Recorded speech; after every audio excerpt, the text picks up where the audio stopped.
Guys पिछले कुछ दिनों के जो पेपर्स गए हैं क्लास 10 12 के, वो बहुत चिंता में डालने वाले हैं, क्योंकि जो पेपर्स गए हैं वो बहुत ही unexpectedly out of turn questions रहे हैं, बहुत वियर्ड क्वेश्चंस रहे हैं, ट्रिकी क्वेश्चंस रहे हैं। और शॉर्ट, वेरी शॉर्ट, लॉन्ग को तो छोड़ भी दिया जाए, लेकिन एमसीक्यू क्वेश्चंस तक ने बच्चों को बहुत ज़्यादा परेशान किया। इतने ट्रिकी क्वेश्चंस आ रहे हैं तो बच्चों के बहुत सारे सवाल आ रहे हैं कि सर आने वाले समय में क्या कुछ होगा और सीबीएसई की तरफ से इसके लिए क्या चीज़ें निकल करके आ रही हैं। देखो बच्चों, पहले तो मैं आपको बता दूं कि हमने सीबीएसई को बाकायदा क्लास 10 और 12 के सभी पेपर्स के लिए रिगार्डिंग हमने मेल कर दिया है। मैंने खुद मेल किया है, ठीक है। रिस्पॉन्स नहीं आया है, जैसे कोई भी रिस्पॉन्स आएगा मैं आपके साथ में शेयर जरूर करूंगा। लेकिन आगे बढ़े इससे पहले भाई, आज का दिन बहुत स्पेशल है, आज होली है, तो आप सभी को, आपके मम्मी पापा को, छोटे बड़े सभी सदस्य को मेरी तरफ से, मेरी टीम की तरफ से होली की ढेरों शुभकामनाएं। Happy Holi to all of you.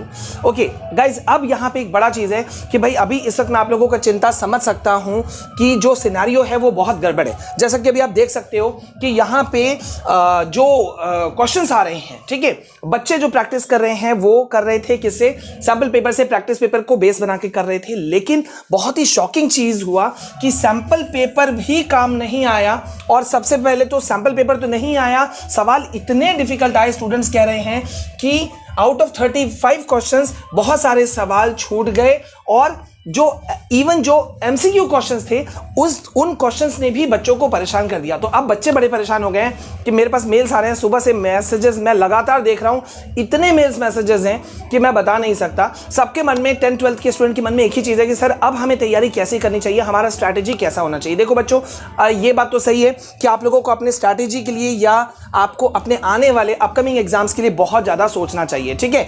क्यों सोचना चाहिए? देखो यहाँ पे स्टूडेंट्स ऑलरेडी इस चीज़ के लिए एनेक्शियस हैं कि अपकमिंग जो क्लास 12 वाले बच्चों का मैथ्स का पेपर आने वाला है, ठीक है, वो एक टफ सब्जेक्ट है। अगर हम बात करें 10th वाले बच्चों की, तो नेक्स्ट पेपर उनका आईटी है या संस्कृत है, उसके बाद एसएसटी है, कंटिन्यूस अब एग्जाम्स चलेंगे, तो उसके लिए क्या मद्देनजर तैयारी होनी चाहिए। तो देखो बच्चों, मैं एक बात बोलूं, अभी हमको थोड़ा सेफ जोन में जाके जाना होगा। इंग्लिश पेपर बहुत शानदार गया था, लेकिन साइंस पेपर ने बहुत घुमा दिया और मैं रिस्क लेने के मूड में बिल्कुल भी नहीं हूं। तो मेरे तरफ से क्या चीजें हैं वो आप उसको बहुत ध्यान से सुनो। As an examiner, CBSE examiner, मैं आपको कुछ सजेशन देना चाहता हूं बहुत ज्यादा, जिसको आप बहुत ध्यान से सुनना। पहला कि भाई कोई भी कंडीशन है, अब हम इजी मान के नहीं चलेंगे, जैसा कि इंग्लिश में हुआ या शुरुआती दौर पे एंटरप्रेन्योरशिप पेपर में क्लास 12 वाले बच्चों का या कुछ और पेपर्स में कुछ इजी सब्जेक्ट्स रहे, इजी क्वेश्चंस रहे, मतलब बच्चों को बहुत एग्जाम देने में इजी रहा। लेकिन बाद वाले क्वेश्चंस जो रहे ना, बाद वाले सब्जेक्ट जो रहे, सॉरी, उसमें बच्चे बहुत ज्यादा फंस गए। तो आपको करना क्या है, देखो भाई, अभी हम लोग जो करेंगे, हम लोग टफ चीज को लेकर के प्रैक्टिस करेंगे, ठीक है। मैं भी जो आप लोगों को इस वक्त जो नोट्स दिलवाऊंगा या दे रहा हूं, ठीक है, वो मैं भी आप लोगों को जो नोट्स दे रहा हूं इसी बेसिस पे दे रहा हूं। देखो अभी जो आप लोगों का क्लास 10 का एसएसटी का दे रहे हैं या आईटी का कल से मैं देना शुरू करूंगा, तो उसमें मैं भी आपको वैसा ही दूंगा जिसमें कि आपको टफ प्रैक्टिस हो जाए, ठीक है। गाइस आगे बढ़े इससे पहले बहुत बड़ी खुशखबरी, now you all have a huge opportunity from Unacademy to kick start your preparation of becoming a lawyer. Unacademy आपको दे रहा है 7 डेज का free trial for CLAT exams. आप फ्री में एनरोल कर सकते हो, ज्वाइन कर सकते हो, प्लस सब्सक्रिप्शन के किसी भी बैच को सिंपल स्टेप्स में। बस आपको करना क्या है, इस क्यूआर कोड को स्कैन करना है या फिर जो लिंक मैंने आपको डिस्क्रिप्शन में दे रखा है उस पर क्लिक करो, रजिस्टर करो अपने आप को यूजिंग योर मोबाइल नंबर, और उसके बाद में एक्टिवेट करने के लिए यूज करना मेरे रेफरल कोड विशाल के को। अब आप फ्री में एनरोल हो गए हो यार, पूरे बेनिफिट्स को उठा सकते हो, यूज करो। और अभी आप में से देखो ज्यादातर बच्चे जो है वो परेशान होंगे अपकमिंग एमएचसीईटी एग्जाम्स को लेकर के, लेकिन परेशान होने से क्या फायदा।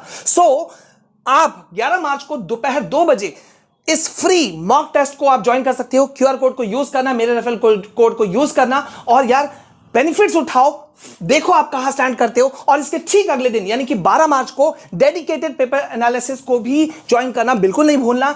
और 2 मार्च से S legal beginner batch for CLAT 2025 भी शुरू हो रहा है। तो भाई वेट क्या कर रहे हो, जल्दी से ज्वाइन करो, सारे बेनिफिट्स को अवेल करो, ठीक है। और देखो मेरा ये कहना है कि भाई आप लोग क्या करो, एनसीईआरटी को तो बेस करके चलो, ठीक है। तो बड़ा ज्यादा हो सकता है आने वाले समय में, लेकिन फिर भी आपको एनसीईआरटी को पकड़ के चलना है। दूसरा बात कि आप सैंपल पेपर और प्रैक्टिस पेपर को जितना टफ प्रैक्टिस के साथ में आप चल सको उसको लेकर के चलो, हल्के में नहीं लेना, क्योंकि हल्के में लेने से आप बहुत ज्यादा फंस जाओगे। नेक्स्ट आपको क्या करना है कि आपको जो प्रीवियस ईयर क्वेश्चंस हैं, देखो अगर मेरे हिसाब से अगर अभी आपका कोई जान बचा सकता है तो वो है आपका प्रीवियस ईयर क्वेश्चंस। तो most repeated previous year question जो हैं वो आपको स्टडी करना होगा, ठीक है। या तो आप जो चीज़ें मैं आपको प्रोवाइड करा रहा हूं, जैसे कि मैंने क्लास 10 वाले एसएसटी वाले बच्चों को देखो मैंने यहां प्रोवाइड कराया है इंपॉर्टेंट क्वेश्चंस हिस्ट्री, ठीक है, टॉप एसएसटी क्वेश्चंस, ठीक है, ये देखो पेपर लेवल मैं आप लोगों को जो चीज़ें मैं आप लोगों को दे रहा हूं, ठीक है, उन जो क्वेश्चंस हैं उनको या तो आप बहुत ज़्यादा मॉनिटर करो, या तो प्रीवियस ईयर क्वेश्चंस में आप खुद से करो, या किसी अदर यूट्यूबर का अगर आपको लगता है कि वो आपके लिए अच्छा नोट्स दे रहे हैं, प्रीवियस ईयर क्वेश्चंस उनके सही रह रहे हैं, तो आप उसको लेकर के चलो। देन आप नेक्स्ट चीज लेकर के चलो सैंपल पेपर को, ठीक है, सैंपल पेपर को लेकर चलो। एज एन सीबीएसई एग्जामिनर मैं आपको जो बात बता रहा हूं उसको बहुत गाढ़ा चीज लेकर के चलना, बहुत टफ चीज लेकर के चलना।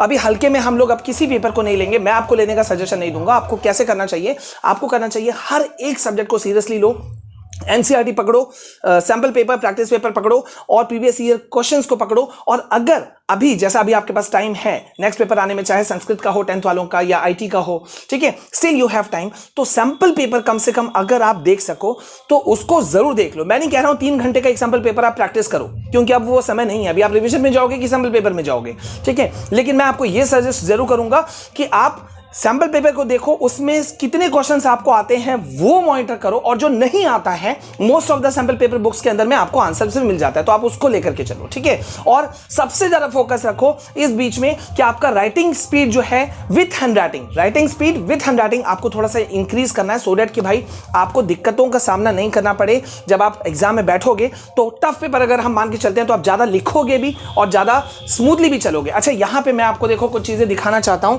यहां पे मैंने अभी आप लोगों के लिए निकाला है, ये देखो क्लास 10 वालों का सोशल साइंस का जो मार्किंग स्कीम है वो मैंने निकाला है, ठीक है। तो यहां पे देखो, यहां जो एग्जामिनर्स को दिया गया है हम लोगों को, वो क्या दिया गया है आपके लिए, मार्किंग स्कीम मौजूद है सीबीएसई की ऑफिशियल वेबसाइट पे cbseacademic.nic.in पे, कि यहां पे बोला जा रहा है award 1 mark each for a relevant example, मतलब एक एक एग्जाम्पल के लिए, एक एक पॉइंट के लिए एक एक नंबर यहां आपको देने के लिए कहा जा रहा है। ये जैसे कि यहां पे 3 पॉइंट्स हैं तो आपको 3 नंबर मिल जाएगा। फिर नेक्स्ट क्वेश्चन में जाओ, जैसे यहां क्वेश्चन पूछा what are some ways in which caste demonstrate itself in politics, तो यहां भी आप देखो फिर इंस्ट्रक्शन वही है कि award 1 mark each for any 2 points, मतलब 2 से 3 पॉइंट भी अगर बच्चा दे देता है तो 2 मार्क्स आप दे देंगे। तो यानी कि जो मैंने आप लोगों को पिछले कुछ दिनों में कहा है कि पॉइंट्स को आप बहुत ध्यान दो, तो वो यहां पे देखो बिल्कुल यहां पे आपके लिए करेक्ट हो रहा है। और यहां भी देखो नेक्स्ट क्वेश्चन को भी अगर मैं ले लेता हूं, जैसे कि ये क्वेश्चन है briefly describe the 2 major ways that electricity is generated around the world for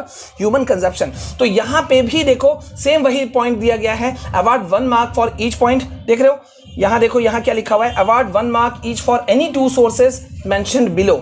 यहां non conventional sources of energy का 2 पॉइंट्स लिखने के लिए कहा गया था, तो 2 सोर्सेज बताने पर आपको एक एक मार्क्स जो है वो अवॉर्ड करने के लिए कहा गया है, मतलब देने के लिए कहा गया है। इससे आप समझ रहे हो कि इससे पॉइंट ये निकल कर क्या आ रहा है कि एक एक पॉइंट पे आपका मार्क्स रखा हुआ है, पैराग्राफ्स पे मार्क्स नहीं रखा हुआ है, समझ रहे हो। तो आपको यही स्मार्टली एक्ट करना होगा कि इस बीच में 1-2 दिन में आप राइटिंग की स्पीड को बढ़ाओ, अपने राइटिंग को सजाओ, कॉपी में जब आप एग्जाम में बैठोगे तो स्पेस छोड़ते हुए चलना, कीवर्ड्स को अंडरलाइन करते हुए चलना, ठीक है। आप कैसे एग्जामिनर को इंप्रेस कर सकते हो उसका एक सिंगल पॉइंट भी मत छोड़ना, ठीक है। I would suggest this thing to you all. और गाइज मेरा एक्सपेक्टेशन यही है कि नेक्स्ट पेपर आप लोगों का आईटी हो, संस्कृत हो, सोशल स्टडीज हो, या उसके बाद में हिंदी हो, जो भी हो, या 12th वालों का जो भी पेपर हो, मैथ्स वगैरह, वो सीबीएसई आप लोगों को ढंग के पेपर्स दे, ठीक है, और आप लोगों से बहुत ही ग्लैडली आप लोगों से अटेम्प्ट करके आओ, मेरा यही एक्सपेक्टेशंस हैं, ठीक है। बाद बाकी आज तो होली की वजह से यहाँ पे इतना लाउड म्यूजिक है, अभी जस्ट बंद हुआ है, नहीं तो शायद वो भी रिकॉर्ड हो गया होगा, तो मैं नहीं रिकॉर्ड कर पाया, कोई नोट्स नहीं दे पाया, मे बी लेट नाइट में आपको दूं या कल सुबह से मैं आप लोगों को देना शुरू करूंगा मोस्ट रिपीटेड क्वेश्चन सीरीज, ठीक है। तो प्लीज उसके साथ बने रहना, आईटी का भी हम एक सीरीज लाने हैं तो उसको भी देख लेना, ठीक है। So stay tuned with us, और once again happy Holi to all of you. शांत रहो, पढ़ते रहो, मेहनत करो, आगे बढ़ो, ठीक है। अभी के लिए बस इतना। जय हिंद, जय भारत।